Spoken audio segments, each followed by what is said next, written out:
di gambar itu kan ada dua ya, dua-duanya pegang batang pohon. Satu dibengkokkan tidak sampai patah, satu lagi dibengkokkan sampai patah. Nah, ketika membengkokkan sampai patah inilah kita bisa merasakan getaran pada batang atau ranting tersebut. Nah, pergerakan lempeng ini efeknya hampir sama dengan ketika ranting dipatahkan. Kan tadi ada dorongan-dorongan tertentu yang membuat lempeng ingin bergerak. Karena gaya yang cukup besar dari pergerakan lempeng ini, makanya bebatuan di lempeng akan menegang. Jadi lempengnya berubah bentuk. Bahkan ada yang patah atau bisa juga kembali ke bentuk semula kalau gayanya hilang. Nah, batuan pada lempeng ini mengalami perubahan bentuk secara perlahan dalam jangka waktu tertentu. Perubahan bentuk ini istilah lainnya adalah deformasi. Ketika batuan itu menegang atau mengeras, maka energi potensialnya terus bertambah. Nah, kalau lempengnya bergerak atau patah, maka energi itu dilepaskan. Energi inilah yang mengakibatkan adanya getaran yang merambat melalui material bumi lainnya. Getaran ini disebut gempa bumi. Kalau energi yang dilepaskan itu besar, maka getarannya juga besar atau makin terasa. Nah, ketika lempeng ini patah menjadi dua bagian, masing-masing bagian kan akan bergerak menjauh ya, karena awalnya satu, patah jadi menjauh. Daerah lempeng yang patah ini disebut sebagai patahan atau sesar, atau bahasa Inggrisnya adalah fault. Yang tadi ditunjukkan salah satu patahan terbesar ada di California.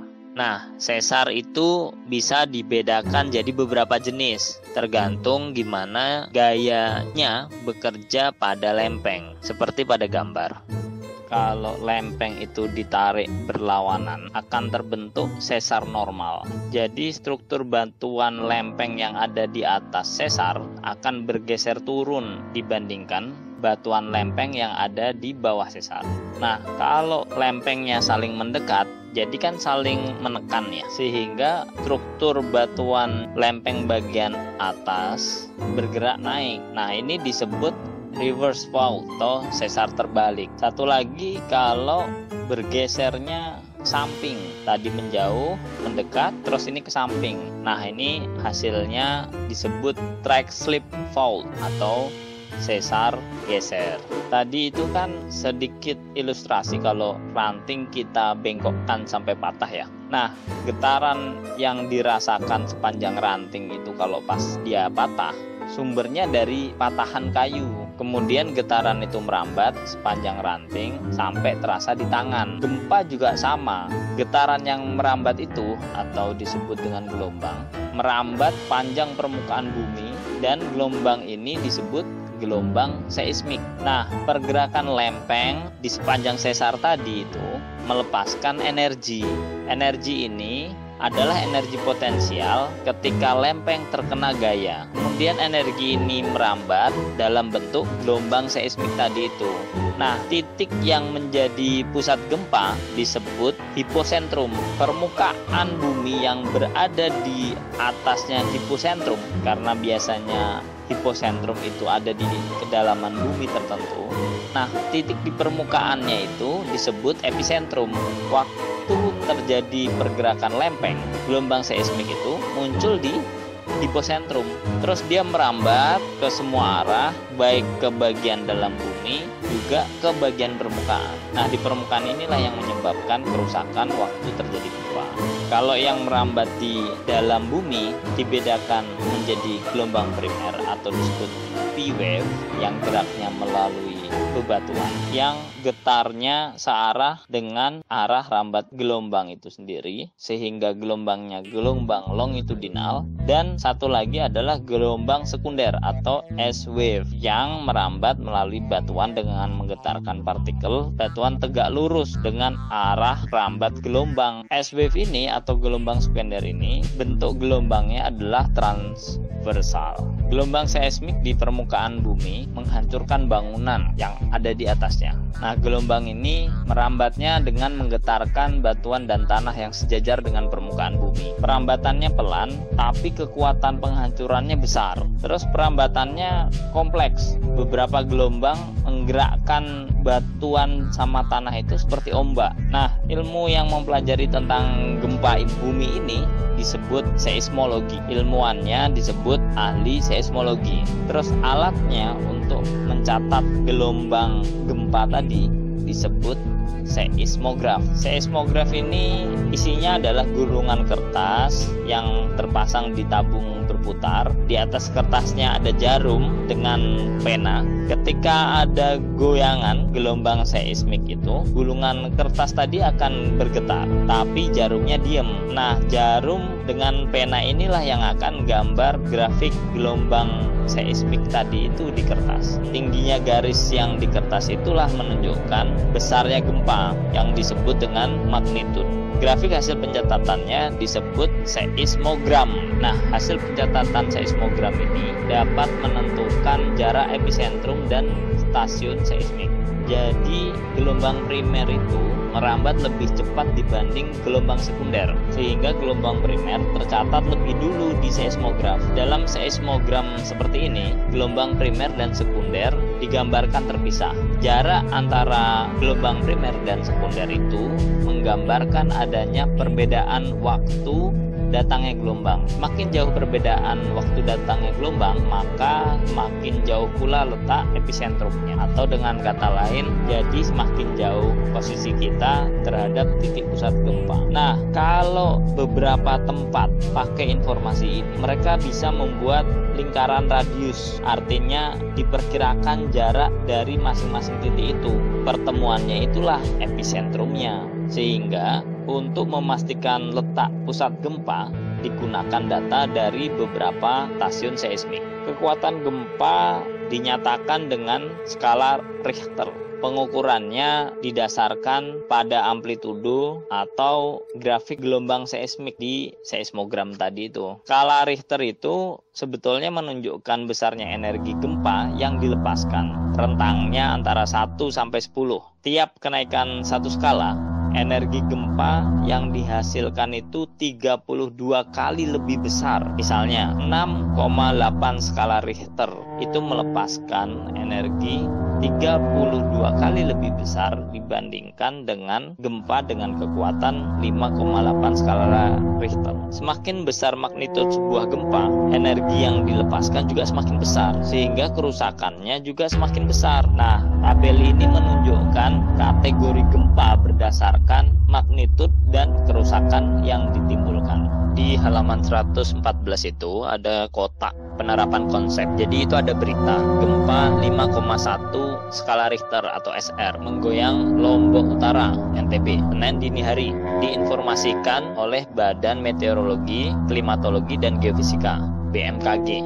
Gempa terjadi pukul 00.45. Lokasi dengan koordinatnya 7,82 derajat lintang selatan, 116,99 derajat bujur timur, dengan kedalaman pusat gempa 323 km. Gempa itu berada pada 80 km timur laut Lombok Utara, 112 km timur laut Sumbawa Barat, dan 1144 km tenggara Jakarta. BMKG menegaskan gempa ini tidak berpotensi menimbulkan ancaman tsunami. Nah, berdasarkan berita di atas ini, identifikasi besarnya magnitudo gempa, kategori, serta efek dari gempa itu.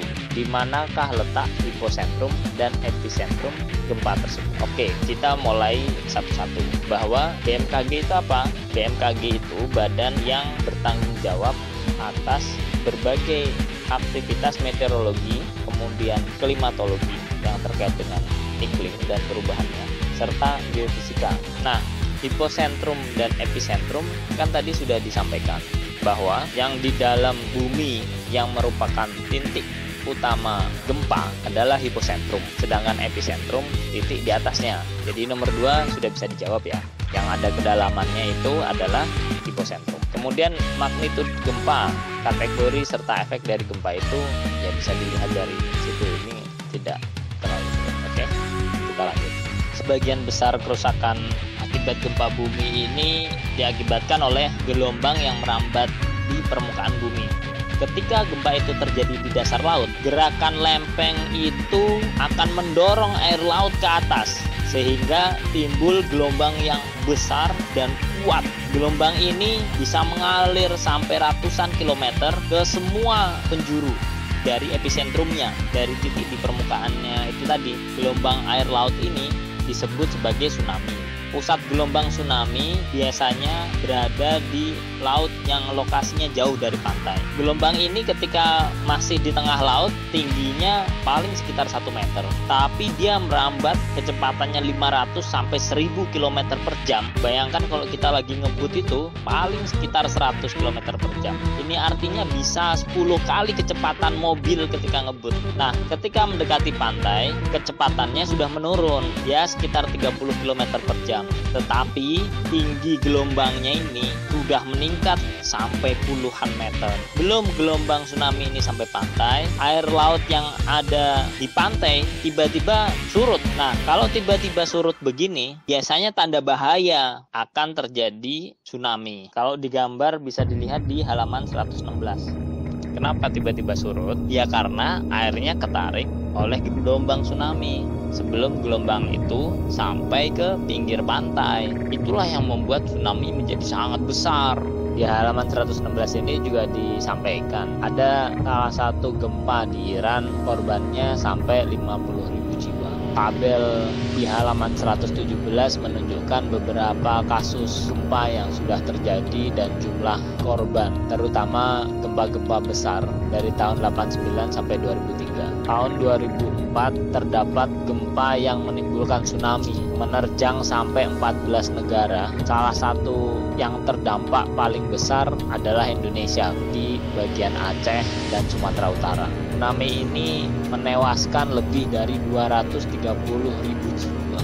Bagian ini mengajak kita untuk ikut berusaha mengurangi jumlah korban jiwa akibat gempa. Salah satunya dengan memahami daerah yang sering terjadi gempa. Kalau daerah itu sering terjadi gempa, maka kita bisa mempersiapkan diri karena memiliki risiko yang lebih tinggi untuk terjadi gempa lagi. Nah, kita di Indonesia ini termasuk salah satu daerah yang sering mengalami gempa. Bisa kita lihat di apps-nya BMKG bahwa sering sekali terjadi guncangan gempa, baik itu kecil maupun besar. Terdata dalam 1 tahun itu bisa lebih dari 8.000 kali gempa. Nah, diskusi halaman 117 bagian bawah itu mencoba membahas mengapa di Indonesia sering terjadi gempa bumi. Nah, teman-teman diminta melakukan kajian pustaka, artinya melihat, membaca, mencoba memahami baik dari buku, dari internet, atau dari sumber lain mengapa Indonesia sering terjadi gempa bumi. Selain mengurangi risiko akibat gempa bumi, kita juga bisa pelajari beberapa keterampilan, misalnya melakukan P3K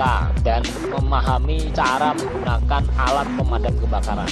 Kita juga bisa menyimpan nomor darurat yang bisa dihubungi waktu terjadi bencana, masuk gempa, misalnya ambulan, pemadam kebakaran, tim SAR, dan lain-lain. Tindakan tanggap sebelum gempa bumi bisa dilihat di gambar halaman 118 ini. Nah, kita perlu memastikan apakah rumah kita ini cukup aman dari bahaya akibat gempa bumi, misalnya longsor. Nah, teknologi untuk mengurangi kerusakan saat diantaranya gedungnya didirikan di atas pondasi yang tersusun atas baja dan karet. Terus struktur bangunannya memang sudah dipersiapkan agar tahan gempa. Untuk mengurangi kerusakan benda yang ada di rumah akibat gempa, bisa kita tata yang berat dan mudah pecah diletakkan di bawah lemari atau rak. Jika tidak digunakan, kita perlu matikan listrik, air, gas. Nah, gempa bisa datang setiap saat. Seperti sudah kita pelajari, gempa tektonik ini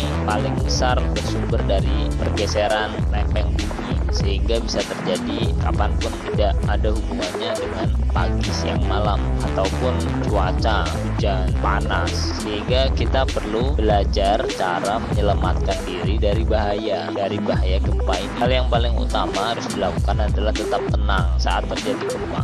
Tenang ini bukan berarti diam, tapi kita perlu berpikir jernih sehingga kita bisa mengambil langkah-langkah yang tepat untuk melindungi diri. Misalnya berlindung di bawah meja. Kalau situasi memungkinkan, segera lari ke tempat yang lebih aman. Ketika gempa, kita bisa mencari ruang terbuka yang lokasinya jauh dari gedung tinggi, tebing, tiang listrik, papan reklame, pohon besar, karena dikhawatirkan roboh. Nah, kalau gempa terjadi saat kita dalam perjalanan, mobil baiknya segera berhenti, tapi jangan berhenti di jembatan atau jalan layang, sama dikhawatirkan roboh juga. Kalau posisinya ada di jalan miring, mobil perlu direm tangan agar mobil tidak tergelincir. Ketika gempa sudah berhenti, kita perlu menuju titik evakuasi. Titik evakuasi itu daerah yang aman biasanya sudah ditentukan. Di sana juga biasanya bantuan itu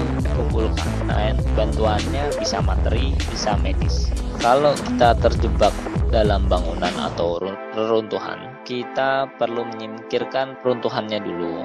Tutup mulut atau hidung kita dengan kain atau masker agar aman dari debu reruntuhan. Periksa ada yang terluka atau tidak.